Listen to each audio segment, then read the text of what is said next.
Well, I think the solar potential is going to be a major contributor to the clean energy future, to the 100% renewable energy future, because it's got various applications that can be installed in distributed formats, or in other words, you can have individual panels providing power to meet a local load. You can use it for both electricity generation as well as solar heating and cooling, as well as building efficiency technologies. You can also install it in a central station format, so you can actually provide bulk power to the grid. And we're learning more and more about how to handle the variability of the resource in the grid system. So in other words, obviously a utility doesn't want variable energy coming into its grid in large measures, so we're learning how to make sure that that doesn't impact the grid operations. What are the biggest problems facing the solar industry at the moment?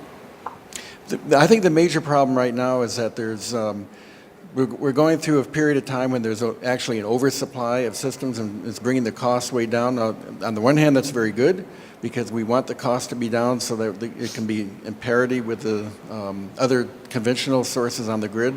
But on the other hand, it's somewhat disruptive to the industry, because some companies are not able to have the sufficient profit to survive, and so there's a lot of reorganization and restructuring taking place in the industry right now, and that's somewhat disruptive.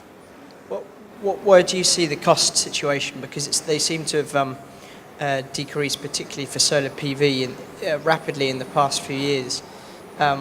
Is that going to continue?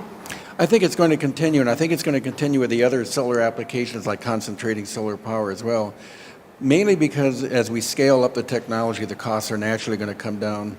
And I think that's what we're seeing everywhere, even on the PV side. There have been favorable policies around the world to encourage a lot of installation of PV, and that's why the manufacturing was scaled up so much over the past few years.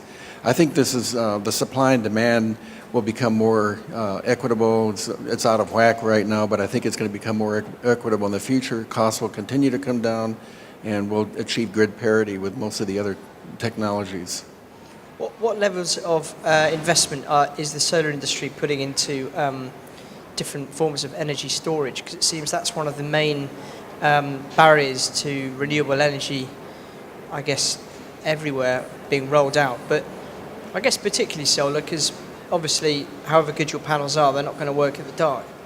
Right, that's a good question. There is a lot of research being done on storage and mitigating the variability questions. For example, there's a lot of research going on new types of battery storage. There's also studies to see how we can use hydro, for example, as a storage facility.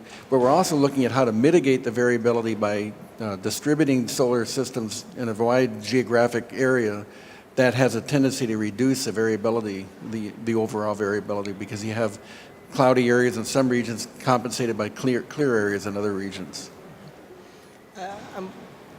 Give us a sense of the sort of big questions facing solar producers and installers at the moment. What do they want from this conference? I mean, obviously they probably want some policy certainty and a clear road towards renewable energy. But what else are they looking for from individual governments?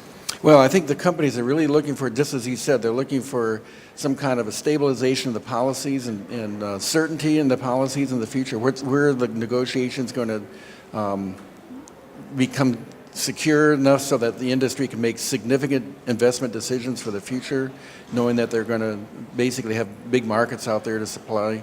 So I think they're looking for policy and regulatory certainty across local as well as regional and international government entities.